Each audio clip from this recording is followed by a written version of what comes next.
Welcome to the Sales to CEO podcast. This podcast takes you from the sales floor to the big office. I'm Louie Herron, and it's my personal mission to coach, teach, and inspire you to realize the opportunity you have in the automobile business. Learn all the strategies, tactics needed to sell not 15 or 20 cars a month. Let's think 40 or 50 cars a month and grow from sales to sales manager, maybe sales manager to general manager, or even the dealer principal, whichever one you desire. Let's drive your career forward together today. Hey guys, what's going on? Welcome to the Sales to CEO podcast. This is your host, Louie Herron. Good to be back with you guys. Today we've got an interesting topic of learning. This one actually is going to be geared more towards general sales managers and maybe even general managers, operators. But again, it still applies to everyday sales guys that need to create and get to the next level. So the thing that I'm thinking about today is momentum and the value of momentum within your organization. Think about this for a minute. Think about a football game. Think about you're sitting in a stands with 60,000 people. You're watching a game. Your team is down. And then all of a sudden, one of your guys on your team, boom, picks the ball off. And now he runs 45 yards. It's a pick six. All of a sudden, momentum starts to change. You could feel the energy, the intensity in the stadium. Now all of a sudden, there's hope. Now all of a sudden there is energy, the frequency, everybody's starting to believe. And these are key words that I'm pointing out because momentum is every leader's best friend. I mean, we as leaders, we crave momentum. And when we have it, it feels great. And when we don't have it, we are searching for it. But no momentum definitely causes frustrations. You know, as leaders, even as an individual salesperson, as leaders, you got to learn to love the momentum. It's an absolute must because momentum really equals progress, right? Momentum, like I said before, is a leader's best friend. And if you doubt that, momentum is not your best friend as a leader, then just wait until you lose it. Just wait or look back at your experience when you had it at one moment. I mean, momentum is emotional. And it permeates the whole entire organization. I mean, it's vital, it's critical. But the thing about momentum, it's seductive, it's deceptive of what real operational skills are. I'll give you an example. So in 1997 through roughly 2004, I was in the Honda business. Now, if anybody was in the car business in the early 90s, mid 90s through the beginning 2000s, Honda was it, right? Honda was the product. It was the one coming up, rocking and rolling. Well, I was an operator, a salesperson and an operator through that time period. Then I look back and I was with Toyota from 2005 to 2014. Once again, during that time frame, Toyota was starting to take the march. They were starting to dive in and steal market share. The reason why I point this up is because I was operating stores during that time. And momentum can actually really mask some of the operational skills you actually have, right? However, in those time frames between Honda and Toyota, the brand, the manufacturer had momentum. And again, when you have momentum within your company, momentum within your operation, it's really just get up, show up, and blow up. When you have momentum, in my opinion, you kind of step back and you let that energy thrive. The challenge is leading when there's no momentum, right? So again, let's talk about this. Let's dive in and talk about this whole momentum thing and why it has so much value. I will say, even when you have momentum, there are still problems, but they're good problems, right? They're growth problems. A lack of momentum causes us to doubt ourselves and doubt our decisions. I want you to think for a second, even as an individual salesperson, how well do you operate when you're on the charge and you got 20 units out? By the 19th of the month, you're feeling good. You've got momentum, right? Again, you take the adverse to that, right? Even as an operator, you've got 59 cars out, by the 15th, and your goal is 200. Right, you're again, the doubt creeps in. There's no momentum in the operation, and that's going to start affecting your decisions, right? Because now you start to really reflect. You get nervous, and there's key reasons why we do this and why we go through this.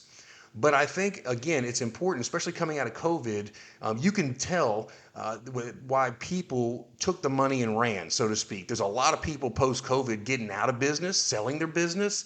And now we're back in a position, we're back to 2019, right? Basics, fundamentals, market share, chasing market share, learning to fight the challenges again. Where's the momentum, right? This is where it's important with training, coaching.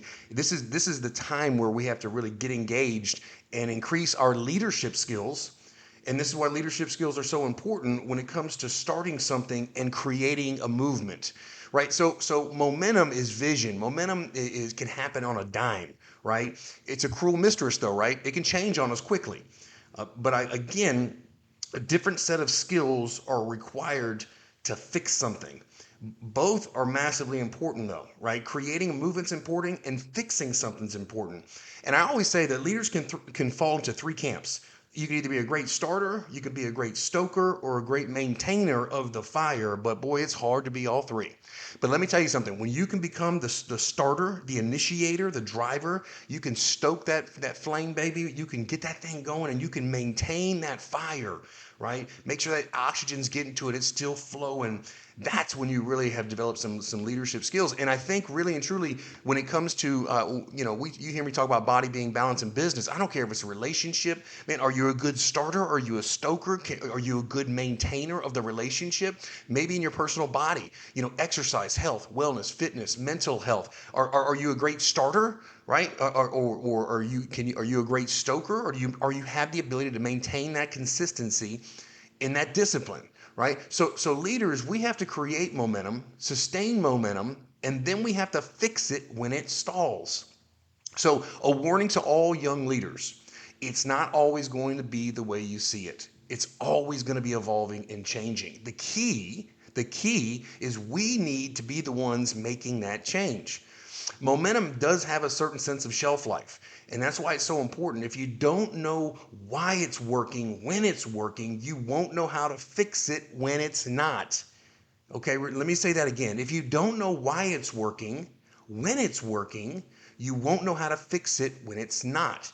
So again, in my opinion, as leaders, as a leader of yourself and you want self-momentum in your business, as an operational leader and you're leading people, as a mid-level manager, listen to me. It is so valuable and so important to process. When you have momentum, take a notepad out and document everything. The energy, the vibe, the people, the process, the traffic, the why, the vision.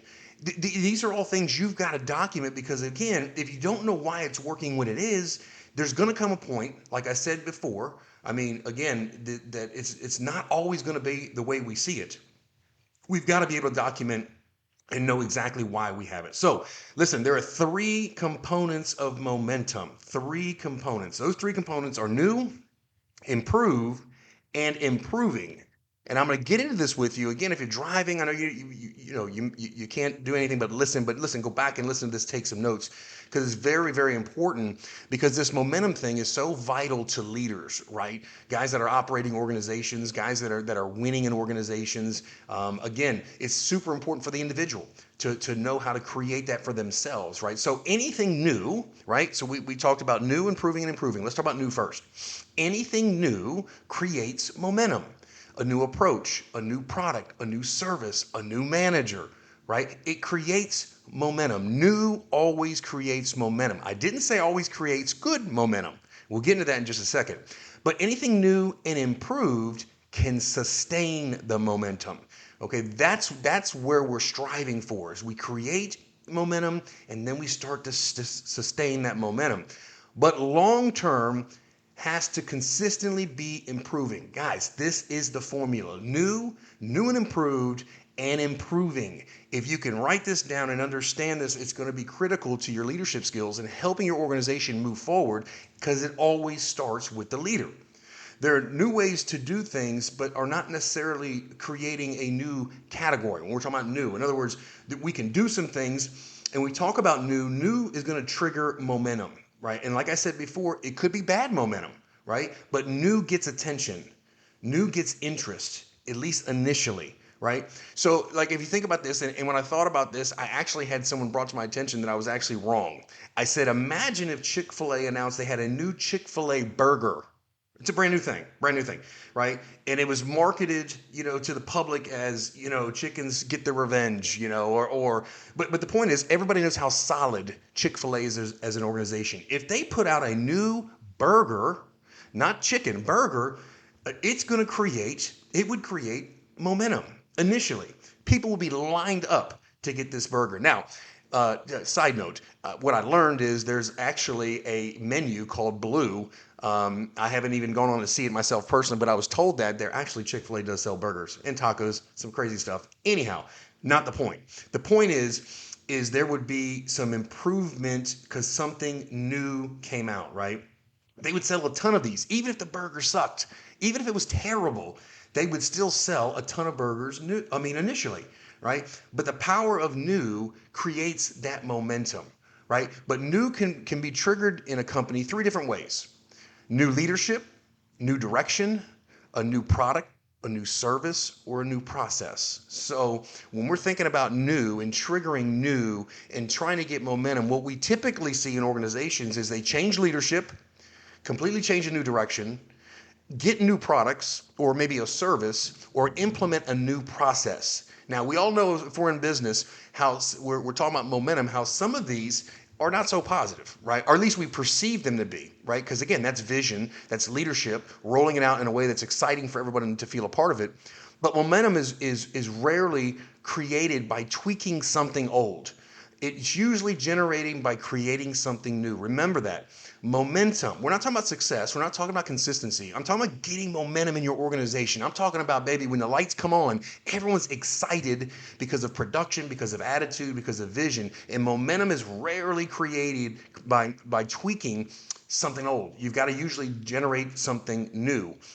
And unfortunately, when momentum lags in organizations tend to replace the leader or the leaders, right? And I think they feel like it's much easier to give the problem to someone else versus fix the problem. And to me, to a large degree, I mean, that's human nature. When it comes to blame the person, blame the systems. At the end of the day, I have my own philosophy. I've been involved in being the new person, but again, systemically, sometimes it's not just the leader. Sometimes it's the process, and I think I would blame the systems, not the person first. Me personally, you got people in your organization. You need to get some momentum. You need to get some growth. You need to get to another direction. Let's look at the systems. Obviously, the people had produced at some point, or you hired them at some point. Let's look at the systems. And if the systems seem to be broken, we can fix those and create momentum, something new, right? Then at that point, if we can't get to it, then we can obviously replace the people. But at the end of the day, replacing a leader is much easier than somebody really fixing systemic change in an organization. And that's just the way it is. So as a leader, always remember that your organization currently is perfectly designed to get the results that you are currently getting.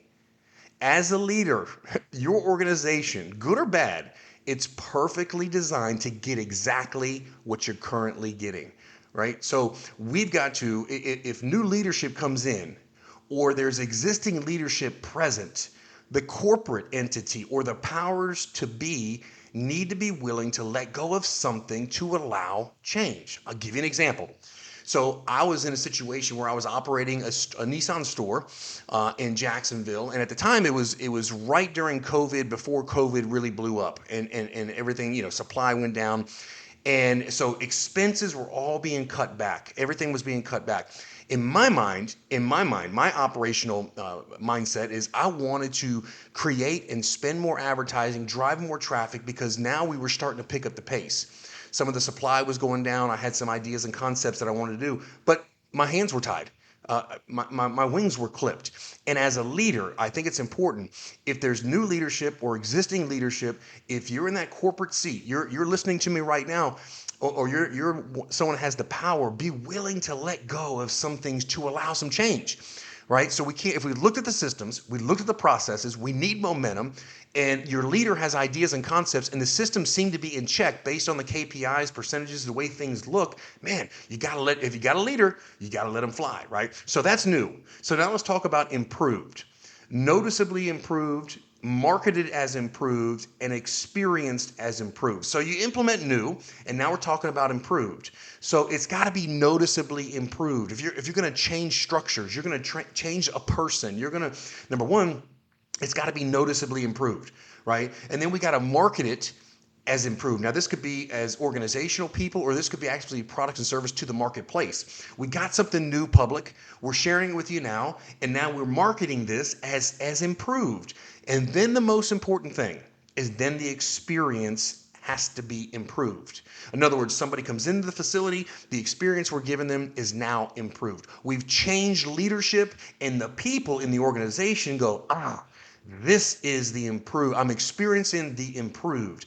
So remember, it's new, it's improved, and improving. So let's talk about improving. This is the harder one, okay? And if you go to any grocery store, look on the boxes, especially with cleaning products, you'll see all over the place, new and improved, especially products you've seen for decades. It could be Windex, it could be, Tide, or whatever the case may be. But again, they're putting these on the label as effective as whether it's true or untrue. They're suggesting that they are constantly improving their product, right? It says to the customer that we are still working on it and we're still making it better year after year after year. Stay with us, right? Brand loyalty. That's no different within your organization. That's no different within whatever product or service you're selling, is sharing with everyone that we're continually on the quest of improving. And ultimately, to get improving, especially when it comes to an organization, it's orchestration, evaluation, administration creates the improving. In other words, a set of, got to orchestrate what we're going to do, right? We're going to evaluate how it's going. And then administratively, we've got to track and watch and see how things are moving. Let's close this momentum podcast down, guys, with momentum killers. This is something I want you to think about, and I want you to understand. The power of momentum is phenomenal. But here's some momentum killers. You have momentum killers where you fall in love with your particular business model. In other words, you're a leader. You're in the organization, and you just do things a certain way, and that's just the way they're going to be. And I get it. We've all had success. If you're in leadership, you've had success doing things a certain way.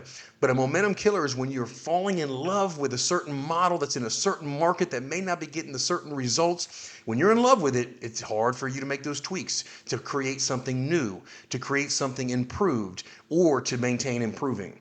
Same thing with process. You're in love with a certain process. This is the way we do it. This is the way it's got to be done. If it's not working and you need momentum, you may not be in love with that process. You need to probably figure out a different way.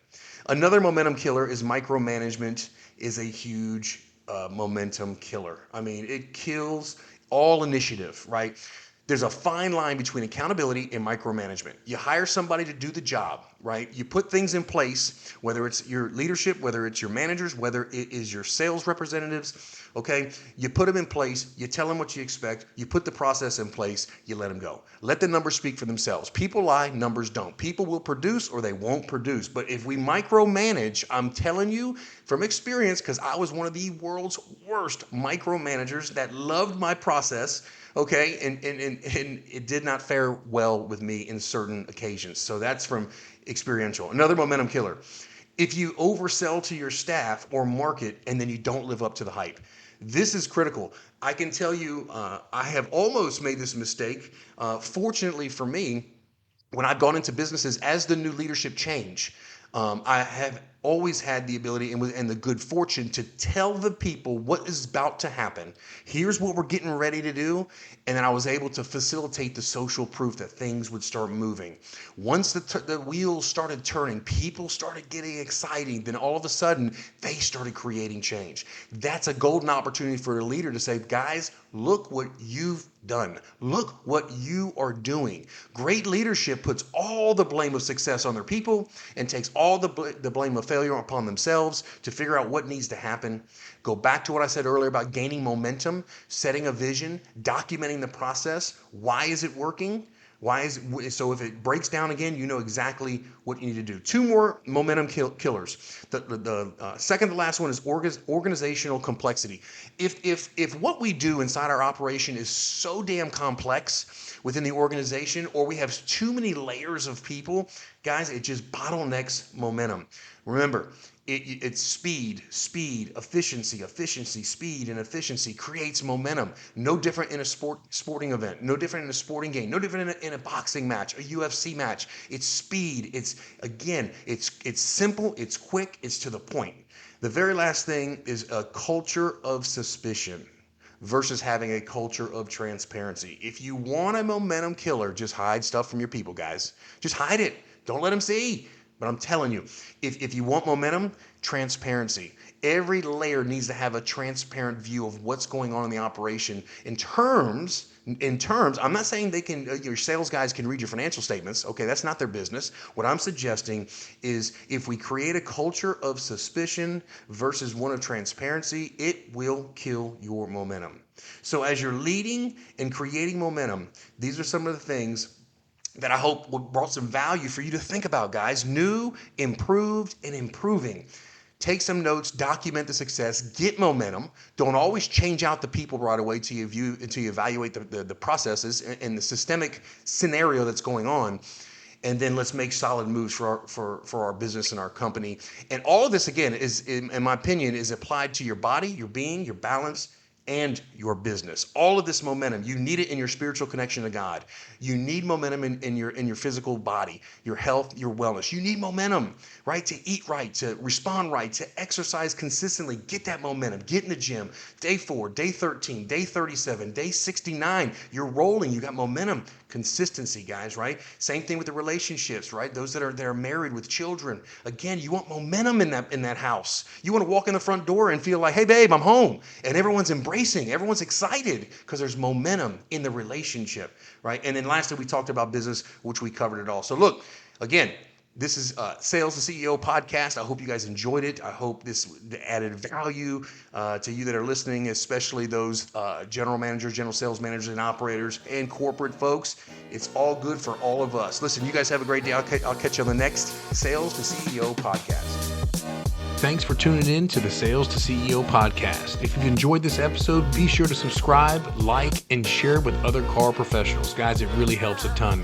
For those ready to take the next step, visit louieherron.com for the Sales to CEO course and many other courses and resources you're going to need to get you to that 40 and 50 cars a month. Don't forget to subscribe to my YouTube channel at Louie Herron TV for more insights, strategies as well. Let's keep driving your career forward together.